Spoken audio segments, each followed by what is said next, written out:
Then they spread over her garment inscriptions, which at the same time served as embroidery or borders of the finest colors mixed with gold.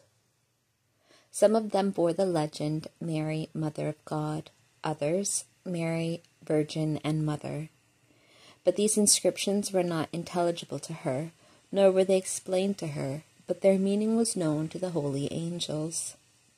The different colors symbolized the habits of all the virtues in the most excellent degree and their active exercise, surpassing all that was ever practiced by the rest of the intellectual creatures.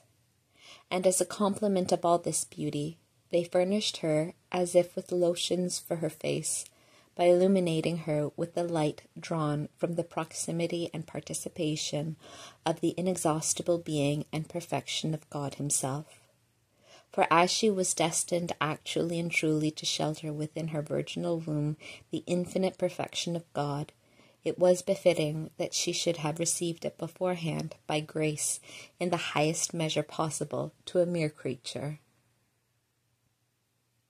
In this adornment and beauty, our Princess Mary stood before the Lord so beautiful and charming that even the Supreme King could desire her as spouse. I do not detain myself here in repeating what I have already said, what I will yet say in this history about her virtues. I only say that this adornment was accompanied by new features and effects altogether divine. All this was proper to the infinite power and to its immense perfection and sanctity, which offer to our comprehension ever new fields of speculation. And when there is question of this ocean of perfection in Most Holy Mary, we certainly can hope only to skirt its shores. My understanding of that which I perceive is always pregnant with vast fields of thought, on which I cannot expatiate. Instruction which the Most Holy Queen Mary gave me. My daughter, the workshops and treasure rooms of the Most High are those of a divine Lord, an omnipotent King, and therefore without number or limit are the riches and treasures which they contain for the endowment of his chosen brides. He can enrich innumerable others just as he has enriched my soul, and yet infinitely more will remain. Although he will give to no creature as much as he has conferred upon me, it is not because he is not able or does not wish, but because no one will dispose himself for his grace as I did. But the Almighty is most liberal with some souls and enriches them so munificently because they impede his gifts less and dispose themselves better than others. I desire, my most beloved, that thou place no obstacle to the love of thy Lord, but I wish that thou dispose thyself for the jewels and gifts intended for thee in order to make thee worthy of his bridal chamber. Remember that all the just souls receive this adornment from his hands, though each one according to the degree of the friendship and grace which makes them capable of receiving them.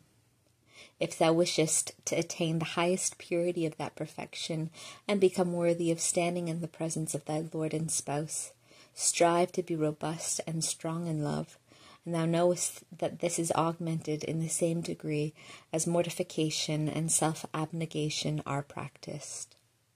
Thou must deny thyself and forget all earthly things. Thou must expel all thy meanings toward thyself and toward visible things. In the divine love solely thou must increase and advance. Wash and purify thyself in the blood of thy Redeemer, Christ, and apply this cleansing many times by renewing thy loving sorrow for thy sins. Thereby wilt thou find grace in his eyes, and thy beauty will be desired by him, and all thy adornments will be full of the greatest perfection and purity.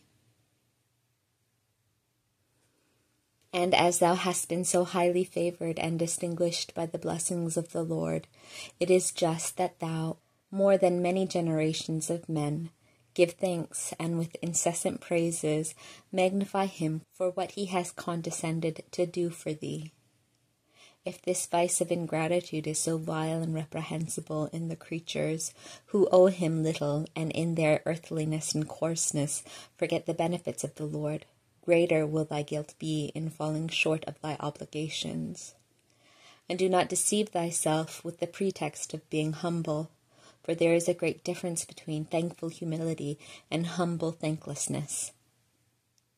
Remember that the Lord very often shows great favors to the unworthy in order to manifest his goodness and munificence. On the contrary, let no one become inflated, and let everyone acknowledge so much the more his unworthiness, using it as a medicine and treacle against the poison of presumption.